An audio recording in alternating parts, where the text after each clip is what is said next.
ஆன்மீக சொந்தங்கள் அனைவருக்கும் வணக்கங்க. நம்ம இன்னைக்கு இந்த பதிவின் மூலியமாக மேசராசி நேயர்கள் அனைவருக்குமே இந்த டிசம்பர் மாதம் முதல் 18 நாட்கள், அதாவது 18ஆம் தேதி வரைக்கும் உங்களுக்கு என்ன மாதிரியான மாற்றங்கள் கிடைக்க போகுது, மேலும் கிரகங்களுடைய அமைப்பு என்னென்ன தேதியில் எங்கெங்கே அமையுது, அதனால் என்ன மாதிரியான மாற்றம்லாம் உங்களுக்கு கிடைக்க போகுது அப்படின்றத பற்றி தாங்க நம்ம இன்றைக்கி இந்த வீடியோ பதிவின் மூலியமாக தெளிவாக பார்த்து தெரிஞ்சுக்க போகிறோம். இந்த பதிவில் சொல்லக்கூடிய அனைத்து விதமான தகவலுமே மேச ராசி நேயர்கள் அனைவருக்குமே ரொம்பவே பயன் தரக்கூடிய விஷயங்களாக தான் இருக்கக்கூடுங்க. ஸோ வீடியோவை ஸ்கிப் பண்ணாமல் தொடர்ச்சியாக பாருங்கள். மேலும் மேசராசி நேயர்கள் யாராவது இந்த வீடியோவை பார்த்துட்ருக்கீங்க அப்படின்னா இந்த வீடியோக்கு ஒரு லைக் பண்ணிவிட்டு நம்மளுடைய கமெண்ட் செக்ஷனில் மேசராசியில் இருக்கக்கூடிய அஸ்வினி, பரணி, கார்த்திகை 1ஆம் பாதம் இந்த 3 நட்சத்திரத்தில் நீங்கள் என்ன நட்சத்திர அன்பர்கள் அப்படின்னு சொல்லிட்டு மறக்காமல் பதிவிடுங்க. மேலும் இது போன்ற ஆன்மீக தகவல்களை உடனடியாக தெரிஞ்சுக்கணும் அப்படின்னு நீங்கள் நினச்சா நம்மளுடைய சேனலை மறக்காமல் சப்ஸ்கிரைப் பண்ணிவிட்டு கீழே இருக்கும் பெல்லைக்கானையும் மறக்காமல் கிளிக் பண்ணுங்கள். அப்போ தான் நம்ம சேனலில் போடுற ஒவ்வொரு வீடியோவுமே உங்களுக்கு நோட்டிஃபிகேஷன் ஆக உடனுக்குடனே வந்து சேரும். ஸோ இப்போ வாங்க நம்ம வீடியோக்குள்ளே போகலாம்.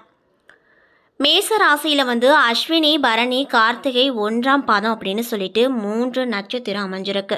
கிரக நிலையை ஆராய்ந்து பார்க்கும்போது தனவாக்கு குடும்ப ஸ்தானத்தில் குரு பகவான் இருக்காரு, சுகஸ்தானத்தில் செவ்வாய் பகவான் இருக்காரு, ரணருண ரோகஸ்தானத்தில் கேது பகவான் இருக்காரு, அஷ்டமஸ்தானத்தில் சூரிய பகவானும் புதன் பகவானும் கூட்டணியில் இருக்காங்க, சந்திர பகவானும் இருக்காங்க. மேலும் பாக்கியஸ்தானத்தில் சுக்கிர பகவான் இருக்காரு, லாபஸ்தானத்தில் சனி பகவான் இருக்காரு, ஐன சைன போகஸ்தானத்தில் ராகு பகவான் இருக்காருங்க. மேலும் கிரக மாற்றங்கள் என்னென்ன தேதிக்கு எங்கெங்கே அமையுது அப்படின்னு பார்த்தீங்கன்னா 3/12/2024 அன்று சுக்கிர பகவான் பாக்கியஸ்தானத்தில் இருந்து தொழில் ஸ்தானத்திற்கு மாற போகிறாரு அப்படின்னு சொல்கிறாங்க.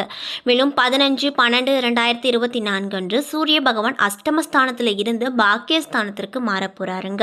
மேலும் 30/12/2024 அன்று சுக்கிர பகவான் தொழில் ஸ்தானத்தில் இருந்து லாபஸ்தானத்திற்கு மாற போகிறாரு. உங்களுக்கு இந்த டிசம்பர் 18 வரைக்கும் என்ன மாதிரியான மாற்றம்லாம் கிடைக்கும் அப்படின்னு பார்த்தீங்கன்னா இந்த மாதம் பணவரத்து அப்படிங்கிறது அதிகமாக உங்களுக்கு இருக்கும் அப்படின்னு சொல்லப்படுது. அது மட்டும் இல்லாமல் பொருளாதாரம் ஓங்கும், முயற்சிகள் சாதகமான பலனை கொடுக்கும். ராசிநாதன் செவ்வாய் பகவான் சனியை பார்ப்பதால் சுதந்திரம் என்ற எண்ணம் உங்களுக்கு உண்டாகும் அப்படின்னு சொல்கிறாங்க.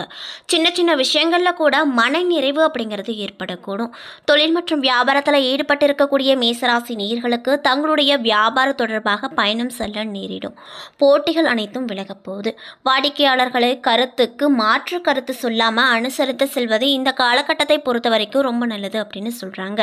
மேலும் உத்தியோகத்தில் இருக்கக்கூடியவங்களுக்கு முன்னேற்றம் அப்படிங்கிறது உண்டாகும். பணவரத்து திருப்தி தரக்கூடிய வகையில் இருக்கக்கூடும். மேல் இடத்துல இருந்து உங்களோட நல்ல அணுகுமுறை நீடிக்கும் அப்படின்னு சொல்லப்படுது. குடும்பத்தில் மகிழ்ச்சியான சூழ்நிலைகள் காணப்படும். வீட்டில் சுப காரியங்கள் நல்லபடியாக. அது மட்டும் இல்லாமல் உடல் ஆரோக்கியம் பெறும். வார்த்தைகளில் நிதானத்தை கடைபிடிப்பது மற்றவர்களிடம் கருத்து வேற்றுமை ஏற்படாமல் தடுக்கும். வாழ்க்கை துணையின் நலனில் அக்கறை காட்டுவீங்க. பெண்களுக்கு பணவரத்து அதிகமாகி பொருளாதாரம் ஓங்கும். முயற்சிகளில் சாதகமான பலன் கிடைக்கும். சின்ன விஷயங்களை கூட கவனமாக செய்வது ரொம்ப நல்லது. கலைத்துறையில் இருக்கக்கூடிய மேசராசி நேயர்களுக்கு இந்த காலகட்டமானது தேவையான பொருட்களை வாங்குவீங்க. நீண்ட நாட்களாக செய்ய நினைத்த ஒரு காரியத்தை செய்து முடித்து வெற்றியும் காண்பீங்க. மதிப்பும் மரியாதையும் கூடும். மேலும் அரசியல் துறையில் இருக்கக்கூடியவங்களுக்கு இந்த காலகட்டம் எப்படி இருக்க போகுது அப்படின்னு பார்த்தீங்கன்னா வீண் மனசுதாபம் ஏற்பட்டு அதற்கு பின்னர் சரியாகிவிடும். நண்பர்களுக்கிடையே சுமூக உறவு இருக்க விட்டு கொடுத்து செல்வது நல்லதுங்க. வாழ்வில் முன்னேற்ற அக்கறை காட்டுவீங்க. அது மட்டும் இல்லாமல் மன துணிவு அதிகரிக்கும். பணவரத்தை எதிர்பார்த்தபடி திருப்தி தரக்கூடிய வகையில் இருக்கக்கூடும். மாணவர்களுக்கு சக மாணவர்களின் கருத்துக்களுக்கு மாற்று கருத்து கூறாமல் அனுசரித்து செல்வது ரொம்ப ரொம்ப நல்லது அப்படின்னு சொல்றாங்க. கல்வியில் முன்னேற்றமும் உங்களுக்கு கிடைக்கும் அப்படின்னு சொல்லப்படுதுங்க. மேலும் மேச ராசியில் இருக்கக்கூடிய அஸ்வினி நட்சத்திர அன்பர்களுக்கு இந்த காலகட்டம் எப்படி இருக்க போகுது அப்படின்னு பார்த்தீங்கன்னா உத்தியோகத்தில் இருப்பவங்களுக்கு வீண் அலைச்சலும் டென்ஷனும் ஏற்பட்டு அதற்கு பின்னர் சரியாகும். வீண் வாக்குவாதங்களை தவிர்ப்பது ரொம்ப நல்லதுங்க. கணவன் மனைவிக்கிடையே தேவையில்லாத ஒரு விஷயத்தால் கருத்து வேற்றுமை உண்டாகக்கூடும். மேலும் பிள்ளைகளால் திடீர் செலவுகள் உண்டாகும். மேலும் பரணி நட்சத்திர அன்பர்களுக்கு இந்த காலகட்டம் எப்படி அமைஞ்சிருக்கு அப்படின்னு பார்த்தீங்கன்னா யாரையும் எதிர்த்து கொள்ளாமல் அனுசரித்து செல்வது ரொம்ப நல்லதுங்க. அது மட்டும் இல்லாமல் வீண் மனக்கவலை, காரிய தாமதம் உண்டாகக்கூடும். பணவரத்து அதிகரிக்கும். வாக்குவன்மையால் நிறைய விதமான மாற்றம் ஏற்படும். அது மட்டும் இல்லாமல் உங்களுடைய பேச்சுக்கு மற்றவர்கள் செவி சாய்ப்பாங்க. புதிய நண்பர்களும் கிடைப்பாங்க. நினைப்பாங்க. தொலைதூரத்தில் இருந்து நல்ல தகவல் வந்து சேரும்.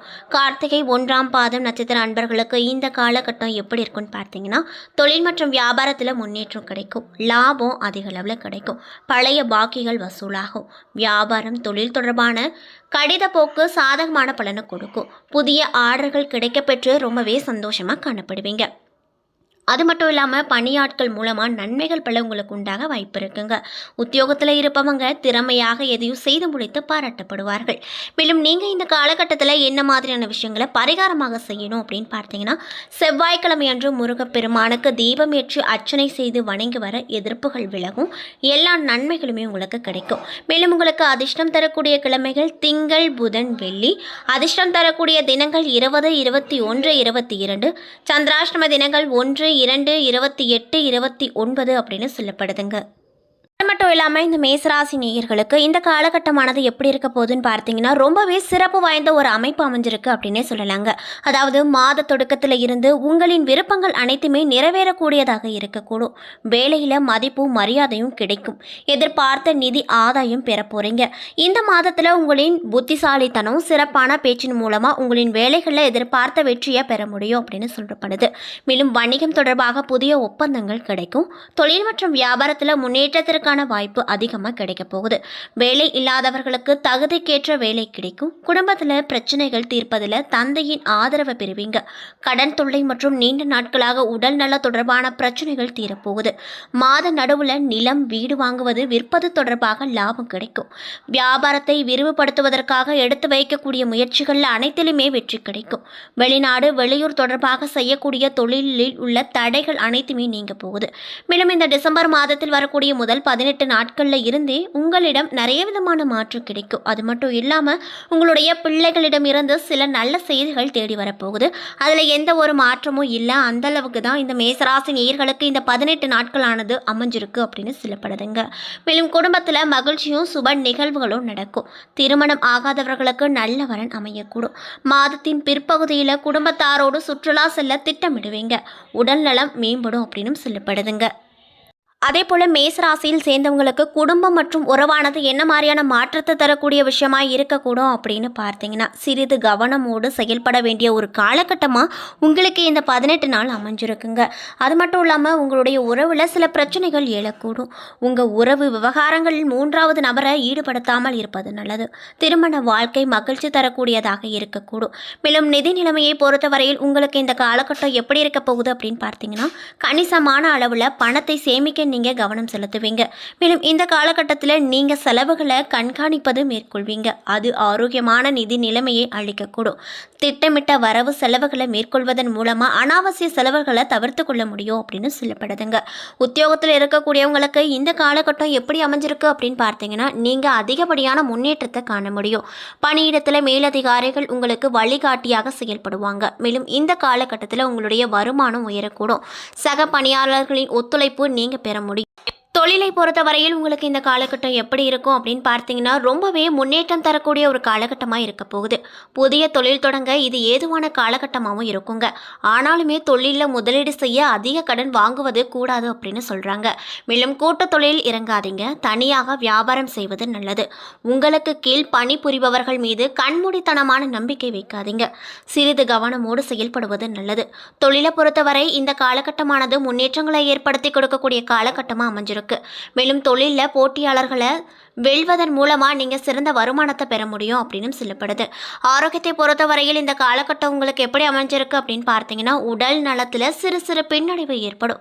அடிக்கடி சளி, சிறுநீரக பிரச்சனைகள் மற்றும் செரிமான பிரச்சனைகளை சந்திக்க நேரிடும். உங்களுக்கு உடல்நல குறைவு ஏற்பட்டால் உடனடியாக ஒரு மருத்துவரை அணுகி சிகிச்சையை மேற்கொள்வது ரொம்ப நல்லதுங்க. மேலும் மாணவர்களாக இருக்கக்கூடியவங்களுக்கு என்ன மாதிரியான மாற்றம் கிடைக்கும் அப்படின்னு பார்த்தீங்கன்னா, தங்களுடைய அறிவையும் ஞானத்தையும் அதிகரிக்க இது ஒரு சிறந்த தருணமாக இருக்கக்கூடும். என்ன நண்பர்களே, இந்த வீடியோ பதிவின் மூலியமாக நம்ம மேசராசி நேயர்கள் அனைவருக்குமே டிசம்பர் 18ஆம் தேதி வரைக்கும் என்ன மாதிரியான மாற்றங்கள் உங்களுக்கு நடக்க போகுது, என்ன மாதிரி விஷயங்கள் நீங்கள் செய்யணும் செய்யக்கூடாது, குறிப்பாக ஏதாவது கெட்ட விஷயம் நடக்க இருந்தால் அதிலிருந்து விடுபட என்ன மாதிரி விஷயங்களை நீங்கள் எளிய முறையில் பரிகாரங்கள்லாம் பண்ணணும் அப்படிங்கிறத பற்றியும் தெளிவாக நம்ம இன்றைக்கி இந்த வீடியோ பதிவின் மூலியமாக பார்த்துருப்போங்க.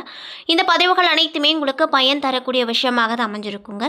ஸோ வீடியோ பிடிச்சிருந்தால் லைக் பண்ணுங்கள், ஷேர் பண்ணுங்கள். அது மட்டும் இல்லாமல் மேசராசி நேயர்கள் யாராவது இந்த வீடியோ பார்த்துட்டு இருக்கீங்க அப்படின்னா மறக்காமல் இந்த வீடியோக்கு ஒரு லைக் பண்ணிவிட்டு மேசராசியில் நீங்கள் என்ன நட்சத்திர அன்பர்கள் அப்படின்னு சொல்லிட்டு மறக்காமல் நம்மளுடைய கமெண்ட் செக்ஷனில் பதிவிடுங்க. மேலும் இது போன்ற ஆன்மீக தகவல்களை உடனடியாக தெரிஞ்சுக்கணும் அப்படின்னா இந்த வீடியோக்கு ஒரு லைக் பண்ணிவிட்டு நம்மளுடைய சேனலை மறக்காமல் சப்ஸ்கிரைப் பண்ணிவிட்டு கீழே இருக்கும் பெல்லைக்கானையும் மறக்காமல் கிளிக் பண்ணுங்கள். அப்போ தான் நம்ம சேனலில் போடுற ஒவ்வொரு ஆன்மீக தகவலுமே உங்களுக்கு நோட்டிஃபிகேஷனாக வந்து சேரும். நன்றி.